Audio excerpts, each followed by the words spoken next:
I now pronounce you as husband and wife. In the name of the Lord Jesus Christ. Therefore, what God has joined together, let no man separate. You may now kiss the bride.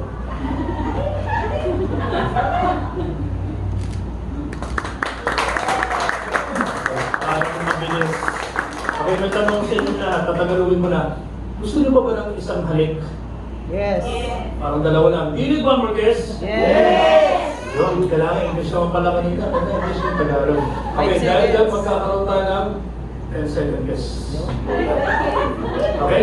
Dieter, take your time habang nalikan mo ang iyong asawang si Maria Eliza. So, kailangan ko sa ating legado sa marriage, naghahalikan ng mag-asawa sa ating pronouncements kiss. No? So, all three, halikan mo ang iyong asawang si Maria Eliza. Bilang po tayo lahat, 1 to 10. Okay, magbibilang tayo ng 1 to 10, no? 1, 2, 3, kiss the bride. 1, 2, 3, get out there. 4, 5, 6, 7, 8, 9, 9, 3, 4, 10. And now for the presentation of the Gila, ladies and gentlemen, it is much special that I now introduce to you, Mr. Mrs. Atendido, our hero. Palapakan natin ang bagong kasal.